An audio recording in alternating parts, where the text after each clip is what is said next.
इस ऐतिहासिक कार्यक्रम में उपस्थित मंत्रिपरिषद के मेरे साथी श्री अमित शाह, श्री हरदीप पुरी जी,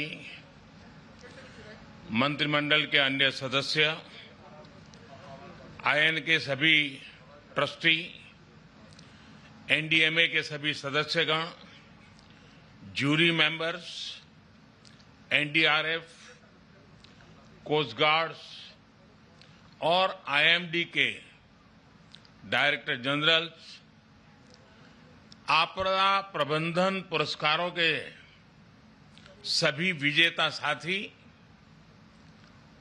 अन्य सभी महानुभाव, भाइयों और बहनों, भारत मां के वीर सपूत नेताजी सुभाष चंद्र बोस की 125वीं जन्म जयंती पर पूरे देश की तरफ से मैं आज कोटि कोटि नमन करता हूं। ये दिन ऐतिहासिक है। ये कालखंड भी ऐतिहासिक है और ये स्थान जहां हम सभी एकत्रित हैं वो भी ऐतिहासिक है।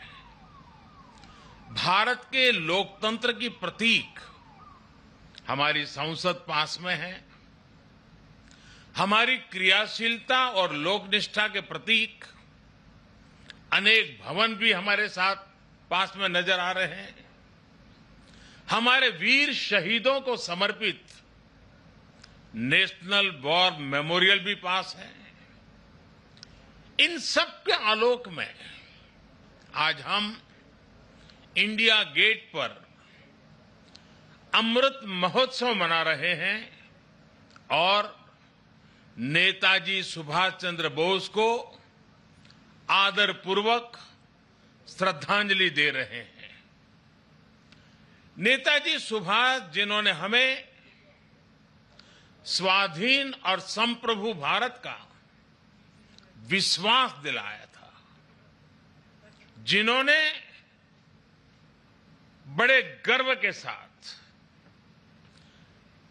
बड़े आत्मविश्वास के साथ, बड़े साहस के साथ अंग्रेजी सत्ता के सामने कहा था, मैं स्वतंत्रता की भीख नहीं लूंगा, मैं स्वतंत्रता की भीख नहीं लूंगा, मैं इसे हासिल करूंगा। जिन्होंने भारत की धरती पर पहली आजाद सरकार को स्थापित किया था, हमारे उन नेताजी की भव्य प्रतिमा आज डिजिटल स्वरूप में इंडिया गेट के समीप स्थापित हो रही है। जल्द ही इस होलोग्राम प्रतिमा के स्थान पर ग्रेनाइट की विशाल प्रतिमा भी लगेगी। ये प्रतिमा आजादी के महानायक को कृतज्ञ राष्ट्र की श्रद्धांजलि है। नेताजी सुभाष की ये प्रतिमा हमारी लोकतांत्रिक संस्थाओं को, हमारे पीढ़ियों को राष्ट्रीय कर्तव्य का बोध कराएगी, आने वाली पीढ़ियों को, वर्तमान पीढ़ी को निरंतर प्रेरणा देती रहेगी। साथियों, पिछले साल से देश ने नेताजी की जयंती को पराक्रम दिवस के रूप में मनाना शुरू किया है। आज पराक्रम दिवस के अवसर पर सुभाष चंद्र बोस आपदा प्रबंधन पुरस्कार भी दिए गए हैं। नेताजी के जीवन से प्रेरणा लेकर ही इन पुरस्कारों को देने की घोषणा की गई थी। साल 2019 से 2022 तक उस समय के सभी विजेताओं, सभी व्यक्तियों, सभी संस्थाओं को जिन्हें आज सम्मान का अवसर मिला है, उन सबको भी मैं बहुत बहुत बधाई देता हूं। साथियों, हमारे देश में आपदा प्रबंधन को लेकर जिस तरह का रवैया रहा था, उस पर एक कहावत बहुत सटीक बैठती है, जब प्यास लगी तो कुआं खोदना। और जिस मैं काशी क्षेत्र से आता हूं, वहां तो एक और भी कहावत है। वो कहते हैं, भोज गड़ी कोहड़ा रोपे, यानी जब भोज का समय आ गया तो कोहड़े की सब्जी उगाने लगना। यानी जब आपदा सिर पर आ जाती थी तो उससे बचने के उपाय खोजे जाते थे। इतना ही नहीं, एक और हैरान करने वाली व्यवस्था थी जिसके बारे में कम ही लोगों को पता है। हमारे देश में वर्षों तक आपदा का विषय एग्रीकल्चर डिपार्टमेंट के पास रहा था। इसका मूल कारण यह था कि बाढ़, अतिवृष्टि, ओले गिरना, ऐसी जो स्थितियां पैदा होती थी, उसे निपटने का जिम्मा, उसका संबंध कृषि मंत्रालय से आता था। देश में आपदा प्रबंधन ऐसे ही चलता रहता था। लेकिन 2001 में गुजरात में भूकंप आने के बाद जो कुछ हुआ, देश को नए सिरे से सोचने के लिए मजबूर किया और उसने आपदा प्रबंधन के मायने बदल दिए। हमने तमाम विभागों और मंत्रालयों को राहत और बचाव के काम में झोंक दिया। उस समय के जो अनुभव थे, उनसे सीखते हुए ही 2003 में Gujarat state disaster management act बनाया गया। आपदा से निपटने के लिए गुजरात इस तरह का कानून बनाने वाला देश का पहला राज्य बना। बाद में केंद्र सरकार ने गुजरात के कानून से सबक लेते हुए 2005 में पूरे देश के लिए ऐसा ही डिजास्टर मैनेजमेंट एक्ट बनाया। इस कानून के बाद ही नेशनल डिजास्टर मैनेजमेंट अथॉरिटी, उसके गठन का रास्ता साफ हुआ। इसी कानून ने कोरोना के खिलाफ लड़ाई में भी देश की बहुत मदद की। साथियों, डिजास्टर मैनेजमेंट को प्रभावी बनाने के लिए 2014 के बाद से हमारे सरकार ने राष्ट्रीय स्तर पर चौतरफा काम किया है। हमने रिलीफ, रेस्क्यू, रिहेबिलिटेशन, उस पर जोर देने के साथ साथ ही रिफॉर्म पर भी बल दिया है। हमने एनडीआरएफ को मजबूत किया, उसका आधुनिकीकरण किया, देश भर में उसका विस्तार किया, स्पेस टेक्नोलॉजी से लेकर प्लानिंग और मैनेजमेंट तक बेस्ट पॉसिबल प्रैक्टिसेस को अपनाया। हमारे एनडीआरएफ के साथ ही सभी राज्यों के एसडीआरएफ्स और सुरक्षा बलों के जवान अपनी जान की बाजी लगाकर एक एक जीवन को बचाते हैं। इसलिए आज ये पल इस प्रकार से जान की बाजी लगाने वाले, औरों की जिंदगी बचाने के लिए खुद की जिंदगी का दांव लगाने वाले,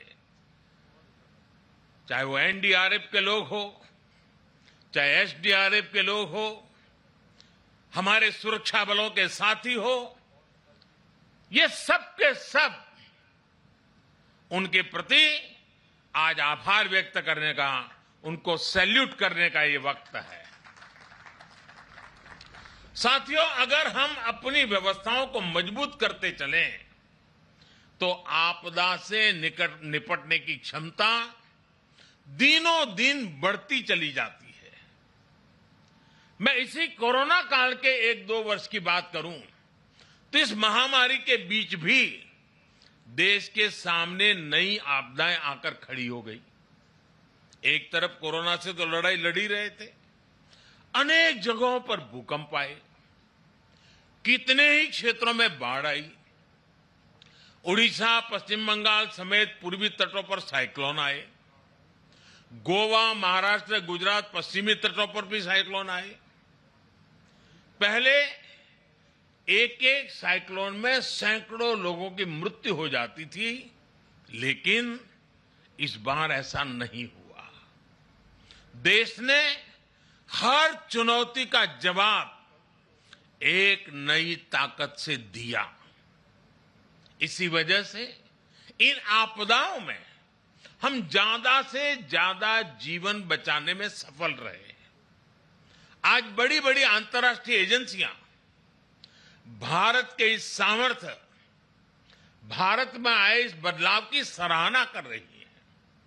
आज देश में एक ऐसा end to end cyclone response system है जिसमें केंद्र, राज्य, स्थानीय प्रशासन और सभी एजेंसियां एक साथ मिलकर के काम करती हैं। बाढ़, सूखा, साइक्लोन, इन सभी आपदाओं के लिए वार्निंग सिस्टम में सुधार किया गया है। डिजास्टर रिस्क एनालिसिस के लिए एडवांस टूल्स बनाए गए हैं। राज्यों की मदद से अलग अलग क्षेत्रों के लिए डिजास्टर रिस्क मैप्स बनाए गए हैं। इसका लाभ सभी राज्यों को, सभी स्टेक होल्डर्स को मिल रहा है। और सबसे महत्वपूर्ण, डिजास्टर मैनेजमेंट, आपदा प्रबंधन आज देश में जन भागीदारी और जन विश्वास का विषय बन गया है।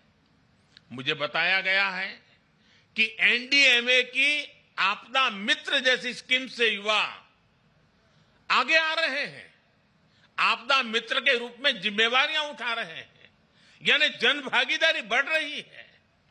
कहीं कोई आपदा आती है तो लोग विक्टिम नहीं रहते, वो वॉलेंटियर्स बनकर आपदा का मुकाबला करते हैं। यानी आपदा प्रबंधन अब एक सरकारी काम भर नहीं है, बल्कि ये सबका प्रयास का एक मॉडल बन गया है। और साथियों, जब मैं सबका प्रयास की बात करता हूं तो इसमें हर क्षेत्र में हो रहा है प्रयास, एक होलिस्टिक अप्रोच भी शामिल है। आपदा प्रबंधन को प्राथमिकता देते हुए हमने अपने एजुकेशन सिस्टम में भी कई सारे बदलाव किए हैं। जो सिविल इंजीनियरिंग के कोर्सेज होते हैं, आर्किटेक्चर से जुड़े कोर्सेज होते हैं, उसके पाठ्यक्रम में डिजास्टर मैनेजमेंट से जोड़ा, इंफ्रास्ट्रक्चर की रचना कैसी हो उस विषयों को जोड़ना, ये सारे काम प्रयासरत हैं। सरकार ने डैम फेलियर की स्थिति से निपटने के लिए डैम सेफ्टी कानून भी बनाया है। साथियों, दुनिया में जब भी कोई आपदा आती है तो इसमें लोगों की दुखद मृत्यु की चर्चा होती है कि इतने लोग मृत्यु हो गई, इतना ये हो गया, इतने लोगों को हटाया गया। आर्थिक नुकसान भी बहुत होता है, उसकी भी चर्चा की जाती है। लेकिन आपदा में जो इंफ्रास्ट्रक्चर का नुकसान होता है वो कल्पना से परे होता है। इसलिए ये बहुत आवश्यक है कि आज के समय में इंफ्रास्ट्रक्चर का निर्माण ऐसा हो जो आपदा में भी टिक सके, उसका सामना कर सके। भारत आज इस दिशा में भी तेजी से काम कर रहा है।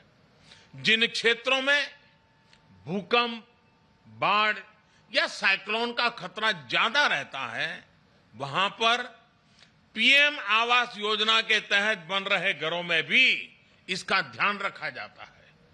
उत्तराखंड में जो 4 धाम महापरियोजना का काम चल रहा है, उसमें भी आपदा प्रबंधन का ध्यान रखा गया है। उत्तर प्रदेश में जो नए एक्सप्रेस वे बन रहे हैं, उनमें भी आपदा प्रबंधन से जुड़ी बारीकियों को प्राथमिकता दी गई है। आपात स्थिति में एक्सप्रेस वे विमान उतरने के काम आ सके, इसका भी प्रावधान किया गया है। यही नए भारत का विजन है, नए भारत के सोचने का तरीका है। साथियों, डिजास्टर रेजिलिएंट इंफ्रास्ट्रक्चर की इसी सोच के साथ भारत ने दुनिया को भी एक बहुत बड़ी संस्था का विचार दिया है, उपहार दिया है। यह संस्था है CDRI, coalition for disaster resilient infrastructure. Bharat की इस पहल में ब्रिटेन हमारा प्रमुख साथी बना है और आज दुनिया के 35 देश इससे जुड़ चुके हैं। दुनिया के अलग अलग देशों के बीच में, सेनाओं के बीच में हमने ज्वाइंट मिलिट्री एक्सरसाइज बहुत देखी है, पुरानी परंपरा है, उसकी चर्चा भी होती है। लेकिन भारत ने पहली बार डिजास्टर मैनेजमेंट के लिए ज्वाइंट ड्रिल की परंपरा शुरू की है। कई देशों में मुश्किल समय में हमारी डिजास्टर मैनेजमेंट से जुड़ी एजेंसियों ने अपनी सेवाएं दी हैं, मानवता के प्रति अपने कर्तव्य का निर्वाह किया है। जब नेपाल में भूकंप आया, इतनी बड़ी तबाही मची, तो भारत एक मित्र देश के रूप में उस दुख को बांटने के लिए जरा भी देरी नहीं की थी। हमारे एनडीआरएफ के जवान वहां तुरंत पहुंच गए थे। डिजास्टर मैनेजमेंट का भारत का अनुभव सिर्फ हमारे लिए नहीं, बल्कि पूरी मानवता के लिए है। आप सभी को याद होगा, 2017 में भारत ने साउथ एशिया जियो स्टेशनरी कम्युनिकेशन सैटेलाइट को लॉन्च किया था। वेदर और कम्युनिकेशन के क्षेत्र में उसका लाभ हमारे दक्षिण एशिया के मित्र देश को मिल रहा है। साथियों, परिस्थितियां कैसी भी हो, अगर हम में हौसला है तो हम आपदा को भी अवसर में बदल सकते हैं। यही संदेश नेताजी ने हमें आजादी की लड़ाई के दौरान दिया था। नेताजी कहते थे, कभी भी स्वतंत्र भारत के सपने का विश्वास मत खोना। दुनिया की कोई ताकत नहीं है जो भारत को झकझोर सके। आज हमारे सामने आजाद भारत के सपनों को पूरा करने के लक्ष्य हैं। हमारे सामने आजादी के 100वें साल से पहले, 2047 के पहले नए भारत के निर्माण का लक्ष्य है। और नेताजी को देश पर जो विश्वास था, जो भाव नेताजी के दिल में उभरते थे, और उनके इन भावों के कारण मैं कह सकता हूं कि दुनिया की कोई ताकत नहीं है जो भारत को इस लक्ष्य तक पहुंचने से रोक सके। हमारी सफलताएं हमारी संकल्प शक्ति का सबूत है, लेकिन ये यात्रा अभी लंबी है। हमें अभी कई शिखर और पार करने हैं। इसके लिए जरूरी है हमें देश के इतिहास का हजारों सालों की यात्रा में इसे आकार देने वाले तप, त्याग और बलिदानों का बोध रहे। भाई और बहनों, आजादी के अमृत महोत्सव का संकल्प है कि भारत अपनी पहचान और प्रेरणाओं को पुनर्जीवित करेगा। ये दुर्भाग्य रहा कि आजादी के बाद देश की संस्कृति और संस्कारों के साथ ही अनेक महान व्यक्तित्वों के योगदान को मिटाने का काम किया गया। स्वाधीनता संग्राम में लाखों लाख देशवासियों की तपस्या शामिल थी, लेकिन उनके इतिहास को भी सीमित करने की कोशिश हुई। लेकिन आज आजादी के दशकों बाद देश उन गलतियों को डंके की चोट पर सुधार रहा है, ठीक कर रहा है। आप देखिए, बाबा साहब आंबेडकर से जुड़े पंच तीर्थों को देश उनकी गरिमा के अनुरूप विकसित कर रहा है। स्टैच्यू ऑफ यूनिटी आज पूरी दुनिया में सरदार वल्लभ भाई पटेल के यशगान की तीर्थ बन गई है। भगवान बिरसा मुंडा की जयंती को जनजातीय गौरव दिवस के रूप में मनाने की शुरुआत भी हम सब ने कर दी है। आदिवासी समाज के योगदान और इतिहास को सामने लाने के लिए अलग अलग राज्यों में आदिवासी म्यूजियम बनाए जा रहे हैं और नेताजी सुभाष चंद्र बोस के जीवन से जुड़ी हर विरासत को भी देश पूरे गौरव से संजो रहा है। नेताजी द्वारा अंडमान में तिरंगा लहराने की 75वीं वर्षगांठ पर अंडमान के एक द्वीप का नाम उनके नाम पर रखा गया है। अभी दिसंबर में ही अंडमान में एक विशेष संकल्प स्मारक नेताजी सुभाष चंद्र बोस के लिए समर्पित की गई है। ये स्मारक नेताजी के साथ साथ इंडियन नेशनल आर्मी के उन जवानों के लिए भी एक श्रद्धांजलि है जिन्होंने आजादी के लिए अपना सर्वस्व न्योछावर कर दिया था। ये मेरा सौभाग्य है कि पिछले वर्ष आज के ही दिन मुझे कोलकाता में नेताजी के पैतृक आवास भी जाने का अवसर मिला था। जिस प्रकार से वो कोलकाता से निकले थे, जिस कमरे में बैठकर वो पढ़ते थे, उनके घर की सीढ़ियां, उनके घर की दीवारें, उनके दर्शन करना, वो अनुभव शब्दों से परे है। साथियों, मैं 21 अक्टूबर 2018 का वो दिन भी नहीं भूल सकता जब आजाद हिंद सरकार के 75 वर्ष हुए थे। लाल किले में हुए विशेष समारोह में मैंने आजाद हिंद की कैप पहनकर तिरंगा फहराया था। वो पल अद्भुत था, वो पल अविस्मरणीय है। मुझे खुशी है कि लाल किले में ही आजाद हिंद फौज से जुड़े एक स्मारक पर भी काम किया जा रहा है। 2019 में 26 जनवरी की परेड में आजाद हिंद फौज के पूर्व सैनिकों को देखकर मन जितना प्रफुल्लित हुआ, वो भी मेरी अनमोल स्मृति है। और इससे भी मैं अपना सौभाग्य मानता हूं कि हमारी सरकार को नेताजी से जुड़ी फाइलों को सार्वजनिक करने का अवसर मिला। साथियों, नेताजी सुभाष कुछ ठान लेते थे तो फिर उन्हें कोई ताकत रोक नहीं सकती थी। हमें नेताजी सुभाष की can do, will do spirit से प्रेरणा लेते हुए आगे बढ़ना है। वो ये जानते थे, तभी ये बात हमेशा कहते थे, भारत में राष्ट्रवाद ने ऐसी सृजनात्मक शक्ति का संचार किया है जो सदियों से लोगों के अंदर सोई पड़ी थी। हमें राष्ट्रवाद भी जिंदा रखना है, हमें सृजन भी करना है और राष्ट्र चेतना को जागृत भी रखना है। मुझे विश्वास है कि हम मिलकर भारत को नेताजी सुभाष के सपनों का भारत बनाने में सफल होंगे।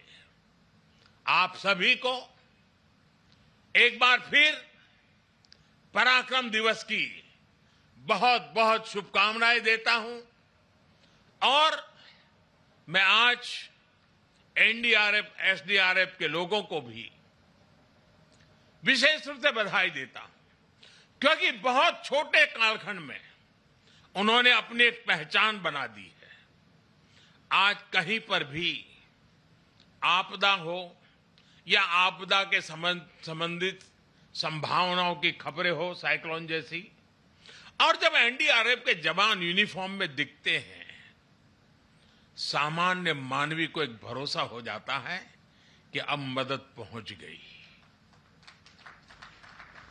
इतने कम समय में किसी संस्था और इसके यूनिफॉर्म की पहचान बनना, यानी जैसे हमारे देश में कोई तकलीफ हो और सेना के जवान आ जाएं, तो सामान्य मानवी को संतोष हो जाता है, भाई बस अब ये लोग आ गए हैं। वैसा ही आज एनडीआरएफ और एसडीआरएफ के जवानों ने अपने पराक्रम से ये करके दिखाया है।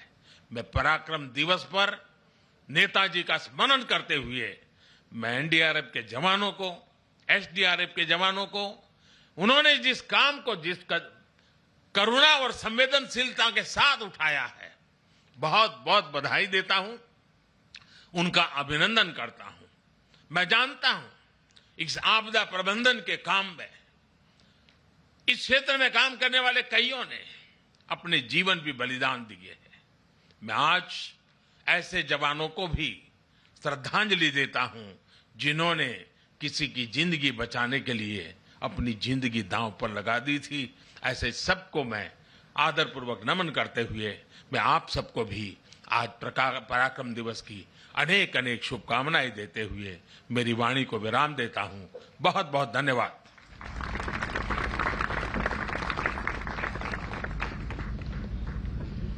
कोटि कोटि धन्यवाद माननीय प्रधानमंत्री जी, दिव्य कांति वाले शब्दों के लिए। बहुत बहुत आभार माननीय प्रधानमंत्री जी आपका। तो इंडिया गेट से प्रधानमंत्री नरेंद्र मोदी को आप सुन रहे थे, जिन्होंने होलोग्राफिक इमेज नेताजी सुभाष चंद्र बोस का उनका अनावरण किया, होलोग्राफिक इमेज को। और ये देखिए वो तस्वीरें हम आपको दिखा रहे हैं जब इस इमेज का अनावरण किया जा रहा था। रोशनी की किरणों से ये इमेज बनाई गई, ये तस्वीर बनाई गई और इंडिया गेट के ठीक सामने जहां पर एक ग्रेनाइट की मूर्ति बनी है, ठीक ऐसी मूर्ति बनकर तैयार होगी। लेकिन आज पराक्रम दिवस के मौके पर होलोग्राफिक इमेज के जरिए इसका अनावरण किया गया। प्रधानमंत्री ने खुद इसका अनावरण किया और प्रधानमंत्री ने कई महत्वपूर्ण बातें आज अपने संबोधन में रखी। उन्होंने कहा कि आज हमारे सामने नए भारत के निर्माण का लक्ष्य है। पहले महानायकों के इतिहास को बदला गया। बहुत गंभीर बातें उन्होंने ये भी कहा कि महानायकों के इतिहास को न सिर्फ बदला गया बल्कि उनको भुला दिया गया।